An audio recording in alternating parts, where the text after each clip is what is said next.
Friends, मैं doctor Manoj Lahoti, gastroenterologist, director Suyash hospital. आज मैं आपको एक्लेजिया कार्डिया नाम की बीमारी से रूबरू कराना चाहता हूँ। हम जब खाना निगलते हैं तो खाने को चबाते हैं और खाना को चबा करके उसका कौर जब हम निगलते हैं तो गले में कंठ से खाने का कौर या खाने का निवाला फूड पाइप में पहुंचता है, जिसको हम ग्रसिका भी कहते हैं। फूड पाइप एक लंबी खोखली मांसपेशियों से बनी हुई नली होती है और इस नली में जब निवाला आता है तो निवाले को मांसपेशियां धकेलते हुए नीचे ले जाती है। अन्न की नली करीब करीब 25 सेंटीमीटर लंबी होती है और जब भोजन का निवाला अन्न की नली के निचले छोर पे पहुंचता है तो वहां पर एक वाल्व होता है, एक दरवाजा होता है।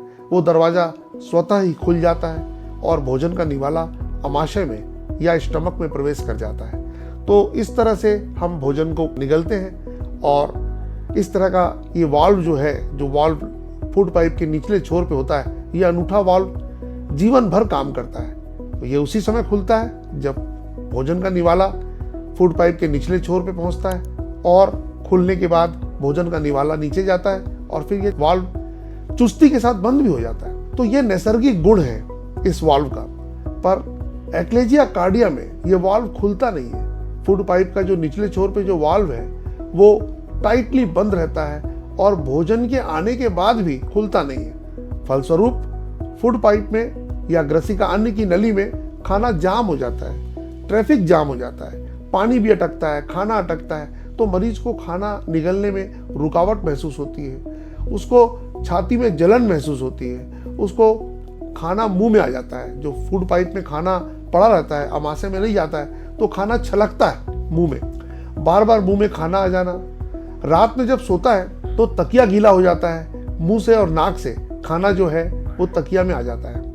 इस तरह की समस्याओं के साथ मरीज कई साल गुजार देता है और वो सोचता है कि उसको एसिडिटी की बीमारी है और एसिडिटी की दवा लेता रहता है। वह सोचता है कि उसे खट्टी जलन हो रही है, खट्टा डकार आ रही है, मुंह में खाना आ रहा है और वो जनरली मेडिकल स्टोर में जाकर दवाइयाँ खरीद के खाता रहता है या बिना किसी जांच के डॉक्टर से एसिडिटी की दवा खाता रहता है, पर उसको रिलीफ नहीं मिलता।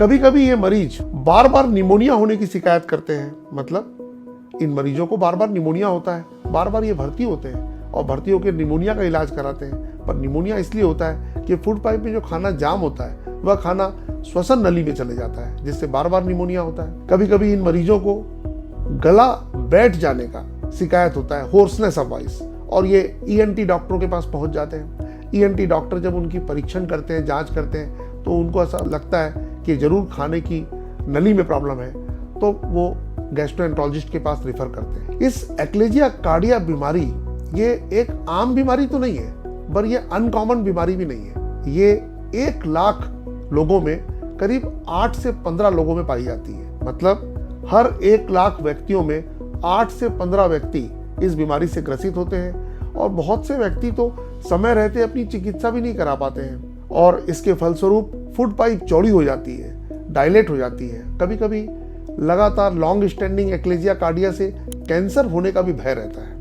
एक्लेजिया कार्डिया की डायग्नोसिस बहुत ही सरल है। यदि एंडोस्कोपी करें या बेरियम जांच करें तो साफ साफ फूड पाइप का जो वाल्व है, जो खुलता नहीं है, टाइट होता है, वो दिख जाता है। बेरियम टेस्ट में फूड पाइप डायलेटेड दिखती है और फूड पाइप के नीचे वाल्व टाइटली बंद दिखता है और वहां से बेरियम ठीक से अमाशय में पास नहीं होता दिखता है। परंतु जो गोल्ड स्टैंडर्ड टेस्ट है, जो सबसे स्वर्णिम टेस्ट है, वो है ईसोफेजियल मैनोमेट्री। ईसोफेजियल मैनोमेट्री एक ऐसा टेस्ट है जिसमें कि फूड पाइप में जो मांसपेशियों में जो संकुचन होता है उसकी रिकॉर्डिंग की जाती है। बहुत ही सिंपल टेस्ट है, 10 से 15 मिनट का, और वाल्व का प्रेशर नापा जाता है कि वाल्व खुल रहा है ठीक से या नहीं, वाल्व का प्रेशर कितना है। यह मैनोमेट्री टेस्ट सुयस हॉस्पिटल में उपलब्ध है। 10 से 15 मिनट का टेस्ट है। इसमें हम लोग एक्लेजिया कार्डिया को बहुत ही सटीक तरीके से डायग्नोज कर सकते हैं। रही बात एक्लेजिया कार्डिया के डायग्नोज होने के बाद करें क्या। एक्लेजिया कार्डिया के डायग्नोज होने के बाद इसका ट्रीटमेंट भी बहुत सिंपल है। एंडोस्कोपी पद्धति से बिना चीर फाड़ के एंडोस्कोपी से जाकर के वाल्व में चीरा लगाया जाता है और चीरा लगा के उसको वही स्टिच कर दिया जाता है। यह प्रोसीजर पहले बड़े शहरों में उपलब्ध था, मेट्रो सिटीज में, बट आज यह करीब करीब विगत 5 वर्षों से रायपुर में सूयस हॉस्पिटल में करीब मोर देन 100 पेशेंट्स का पोयम पद्धति, या इस पद्धति को पोयम पद्धति बोलते हैं, पोयम पद्धति द्वारा एक्लेजिया कार्डिया का सफलतापूर्वक इलाज किया जा रहा है। धन्यवाद।